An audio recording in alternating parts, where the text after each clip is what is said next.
O Senhor é o nosso pastor e nada vai nos faltar. Esta é a certeza pela qual nessa manhã nós nos levantamos, que temos um Supremo Pastor, que é nosso amigo, que anda ao nosso lado, que luta as nossas batalhas, supre as nossas necessidades, é a razão de vivermos uma vida feliz. Queremos entregar esse dia nas mãos do Senhor, até porque recebemos esse dia também das mãos dele. Queremos viver para cumprir os planos e os propósitos do nosso Deus. Quero deixar com você nessa manhã uma parte da Bíblia, do livro de Salmo, capítulo 91, o verso 2. Diz ao Senhor, meu refúgio e meu baluarte, Deus meu em quem confio. O nosso Deus é o nosso refúgio, é o nosso baluarte. A nossa confiança está completamente fundamentada na sua pessoa. Nenhuma conquista que se dará no dia de hoje conseguiremos sem a presença, sem a companhia dele. Por isso que nessa manhã é a nossa primeira ação, é o nosso primeiro compromisso, é a nossa primeira responsabilidade nos voltarmos para ele, louvar o seu nome e pedirmos que ele esteja conosco no decorrer de toda a nossa trajetória. A cada dia nesse canal nós temos o objetivo de estudarmos um capítulo da Palavra de Deus. E nessa manhã eu convido você a manter a Palavra de Deus aberta no livro de Josué, capítulo 17, o verso 1. Também caiu a sorte a tribo de Manassés, o qual era primogênito de José. Maqui, o primogênito de Manassés, pai de Gileade, porquanto era homem de guerra, teve Gileade a Bazã. As promessas de Deus, elas precisam ser experimentadas individualmente. Não quero dizer que Deus não queira abençoar de uma forma coletiva uma comunidade, mas nós não podemos nos esquecer que individualmente bênçãos estão caindo sobre a vida de filhos de Deus que buscam agradar ao Senhor e viver uma vida de fidelidade ao Senhor. O líder de uma comunidade, ele pode ser um canal de bênçãos para essa comunidade ou para pessoas individuais. Ele precisa ser um homem de Deus, ele precisa ser um instrumento nas mãos do Senhor, como foi Josué, para que aquela comunidade, aquela família de Jacó pudesse ser abençoada como foi de uma forma grandiosa quando eles herdaram a terra de Canaã das mãos do Senhor. A nossa vida cômoda, às vezes o nosso próprio medo, pode impedir que as bênçãos de Deus venham se cair sobre a nossa vida. Por isso que é importante reconhecermos as nossas fraquezas, as nossas limitações, reconhecermos os nossos medos, possamos colocar nas mãos do Senhor para que Ele possa curar todas as nossas enfermidades, para que Ele supra as nossas deficiências. Colocando nas mãos de Deus, nós estaremos colocando nas mãos daquele que pode todas as coisas e, consequentemente, ao lado dele, nós alcançaremos a vitória. O livro de Josué, capítulo 17, o verso 1, nós podemos ver que a Bíblia usa a expressão caiu a sorte.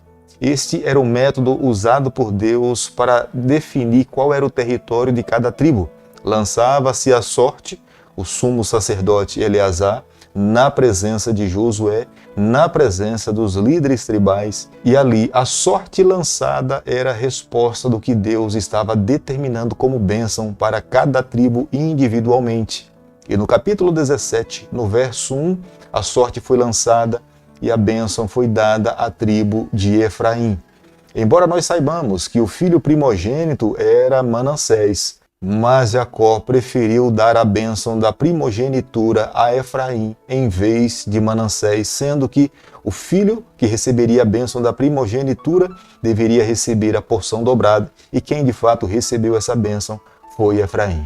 Bazã é uma família respeitada, reconhecida por Moisés, reconhecida por Josué, e essa família recebeu a responsabilidade de cuidar da retaguarda do povo de Deus. Eles eram soldados e fizeram parte da defesa do povo de Deus na retaguarda da tomada da terra de Canaã. O livro de Josué faz menção aos mais filhos de Manassés. Mas quando fazemos uma comparação com 1 Crônicas, capítulo 7, nós compreendemos que os nomes que estão aqui são pessoas que fazem parte de famílias, não necessariamente irmãos que são descendentes de Manassés, mas um grupo de pessoas que fazem parte de uma família e eles também receberam as suas heranças. No capítulo 17 do livro de Josué, no verso 3, a Bíblia menciona o nome de Efé. É um dos filhos de Gileade, filhos de Manassés, que teve um filho chamado Zelofeade. Zelofeade morreu na guerra no deserto e teve 5 filhas. Quando Zelofeade, na guerra, perdeu a sua vida, as filhas de Zelofeade recorreram a Moisés em busca de saber como se tornaria as suas vidas quando elas entrassem na terra de Canaã, sendo que elas eram solteiras e o seu pai tinha morrido. Como é que elas iriam receber a herança? Moisés consultou a Deus e Deus falou que elas deveriam se casar com pessoas da sua própria tribo, para que eles não perdessem o direito de propriedade das terras que receberiam em Canaã. Portanto, elas se casaram com seus primos. Dessa forma, elas conservaram dentro da sua própria tribo o direito de propriedade da herança que tinham recebido.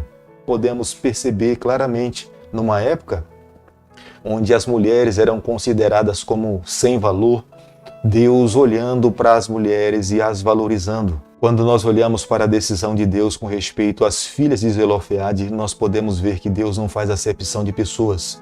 Deus considerou aquelas mulheres tão dignas quanto os homens que iriam também receber a herança na terra de Canaã. Hoje, nos dias em que vivemos, nós precisamos compreender que o Deus que nós servimos não faz acepção de pessoas. Deus ama a todos. Deus quer salvar a todas as pessoas. Deus não tem prazer na morte de ninguém.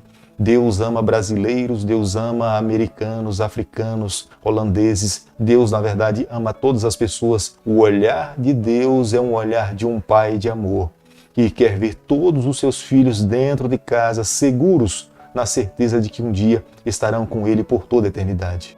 O capítulo que nós estamos estudando nessa manhã, a maior parte do capítulo destina-se a estabelecer os limites internos da terra do povo de Deus.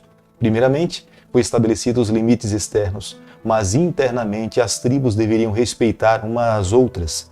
E Deus estava definindo onde é que cada tribo deveria ficar. A tribo de Efraim e depois então a tribo de Manassés. E nós encontramos do verso 7 ao verso 9 as determinações dos limites internamente dessa terra onde as tribos deveriam se alojar. O olhar de Deus é tão cuidadoso que ele se preocupa com os limites internos da terra do seu povo. O olhar de Deus vai além do nosso entendimento. Quando Deus estava determinando internamente a geografia e a localização dos limites da terra, Deus estava impedindo que aquelas tribos pudessem entrar em choque, em briga uma com as outras. Se Deus estava determinando, eles deveriam obedecer. Não eram eles que estavam escolhendo o melhor da terra, mas era um pai de amor que estava dizendo para eles onde é que eles deveriam se localizar.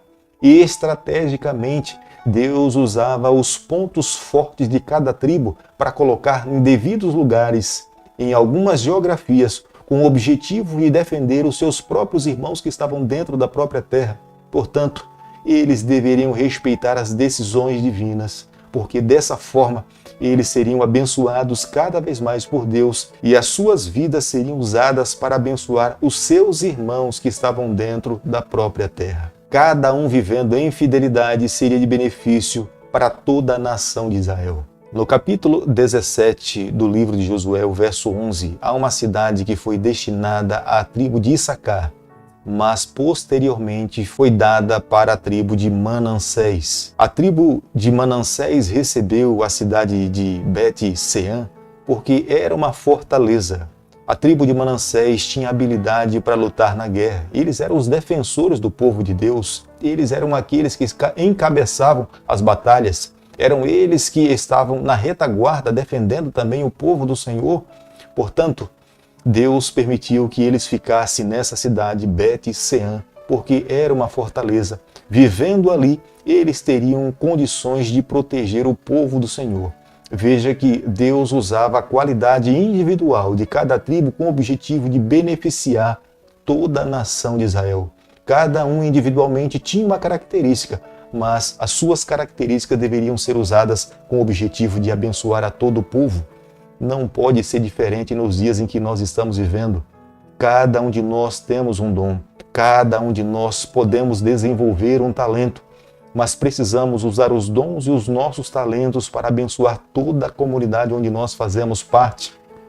Cada um de nós pertencemos a uma comunidade e aonde nós fomos plantados, aonde Deus permite que nós possamos estar, os nossos dons, os nossos talentos precisam ser utilizados para abençoar outras pessoas. Este é o desejo de Deus, essa é a vontade do Senhor para os dias em que nós estamos vivendo.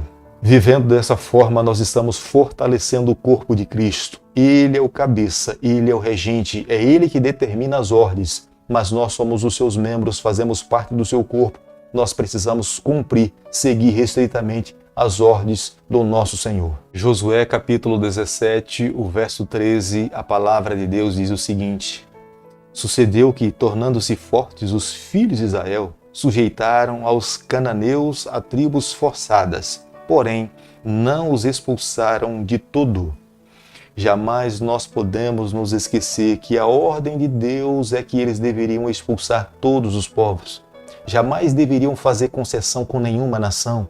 Mas a tribo de Manassés, eles se afiliaram, eles fizeram uma concessão com os cananeus.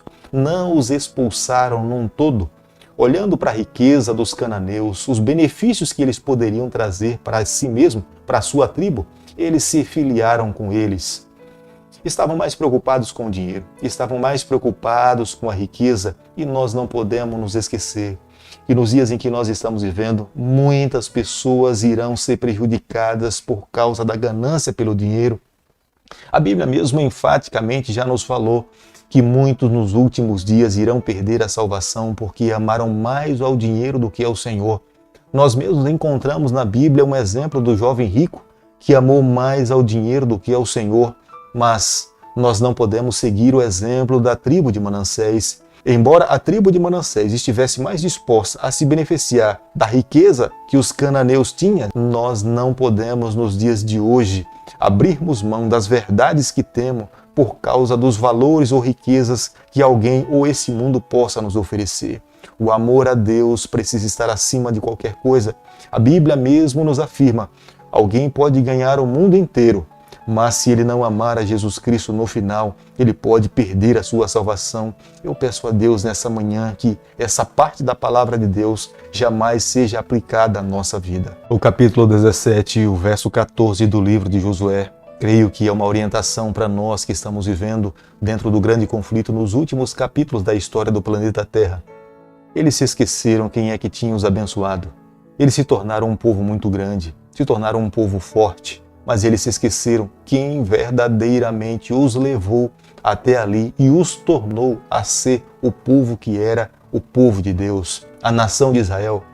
E eles acabaram pensando que foi através das suas próprias forças. Eles se esqueceram das mãos de Deus. A aliança que assumiram com outros povos fez com que se esquecessem do verdadeiro Deus e acabaram olhando para o futuro, olhando para o presente, imaginando que a riqueza e os bens que eles possuíam era o resultado da sua própria força, dos seus próprios esforços. Mas quando nós olhamos para o futuro do povo de Deus, nós podemos ver que quando Deus retira suas mãos de sobre o seu povo, perde um sentido de viver. As suas vidas se tornam frias. Sem a mão do Senhor sobre a nossa vida, nós não somos nada, nós não somos ninguém. E foi de fato o que aconteceu com o povo de Deus, com a nação de Israel. Sem a bênção do Senhor, eles se tornaram vulneráveis, foram levados como cativo para outras nações e lá no cativeiro, sofrendo na escravidão, debaixo de sofrimento, se lembraram do Senhor, arrependeram-se dos seus pecados, confessaram as suas falhas e mais uma vez Deus os perdoou e concedeu o privilégio para que eles pudessem voltar para suas terras. No capítulo 17, o verso 15, as palavras do líder Josué foram muito sábias. Se vocês são grandes, porque era esse o conceito que a tribo de Manassés e Efraim tinham de si mesmo, eles se consideravam grandes, um povo forte, um povo invencível. Volto a falar para você, eles se esqueceram de quem verdadeiramente os tornou grande, quem os multiplicou, quem os abençoou. E Josué, numa visita, numa entrevista pessoal com eles, reconhecendo que eles tinham falhado, que eles não tinham cumprido a responsabilidade de expulsar os cananeus, Josué fala: bom, já que vocês reconhecem que vocês são grandes, vocês precisam se expandir. A bênção de Deus vai continuar sobre a vida de vocês. Já que vocês possuem esse próprio conceito a respeito de vocês mesmos, Tenha certeza que a mão do Eterno vai continuar dando prosperidade para a vida de vocês. Josué colocava sobre os ombros daquela nação a responsabilidade de se manter ao lado do Senhor. Eram eles que tinham o dever de buscar ao Senhor. Eram eles que tinham o dever de colocar a mão na consciência e ter a certeza se estavam de fato sendo obedientes ou não ao que Deus tinha pedido para que eles pudessem fazer. Querido amigo, ao terminarmos nessa manhã o estudo do capítulo 17 do livro de Josué, eu e você, nós precisamos chegar à seguinte conclusão. O verso 18 é muito enfático às palavras de Josué. Deus determinou que vocês deveriam expulsar todos os povos que não fazem parte do povo de Deus. Mas os israelitas, especialmente a tribo de Manassés e Efraim, eles fizeram aliança com os cananeus. Deus não estava feliz com isso. Quando nós, em nossa vida, acariciamos algum pecado que Deus desaprova, o prejuízo é nosso. Somos nós que estamos abrindo a guarda para que o inimigo destrua a nossa vida. Quando nós reconhecemos que a nossa vida está irregular com Deus, mas nós escolhemos permanecer dessa forma, o prejuízo é pessoal. Nós iremos trazer prejuízo para a nossa vida e para a nossa família. Aqueles que estão ao nosso lado irão sofrer as consequências das nossas próprias escolhas. Era isso que Josué estava falando para a tribo de Manassés e para a tribo de Efraim. Por isso hoje, amigo, nessa manhã, ao avaliarmos a nossa vida, ao olharmos para o nosso coração, restritamente nós precisamos seguir as orientações que estão na palavra de Deus. Aqueles que amam a palavra do Senhor e seguem as orientações da palavra de Deus viverão uma vida muito mais feliz. Aqueles que vivem em fidelidade a Deus irão receber bênçãos maiores. Deus quer abençoar de uma forma muito maior o seu povo, mas muitas vezes nós não recebemos essas bênçãos em decorrência da nossa própria infidelidade, da nossa própria falta de fé, em crer, em confiar, em nos apegarmos na palavra de Deus, como verdadeiramente ela é para cada um de nós. Por isso que nessa manhã termino pedindo a Deus que eu e você a cada dia vivamos os ideais do Senhor, que nós vivamos o que Deus pede para que nós possamos viver. Como resultado, a nossa vida será abençoada pelo céu e um dia nós ouviremos o nosso nome para que nós possamos nos encontrar com o nosso Salvador e viver com Ele para todo sempre. Querido Pai, nas Tuas mãos, nessa manhã, nós nos colocamos, confessamos as nossas falhas, pedimos perdão dos nossos erros, nos conceda força a cada dia a vivermos o Teu sonho, o Teu ideal, é o nosso pedido e é a nossa oração, e nós fazemos em nome de Jesus. Que o Senhor te abençoe e te guarde, que Ele faça resplandecer o seu rosto sobre você, que Ele tenha misericórdia de você, que sobre você, nessa manhã, Ele levante o seu rosto e conceda a sua paz, em nome de Jesus. Amém.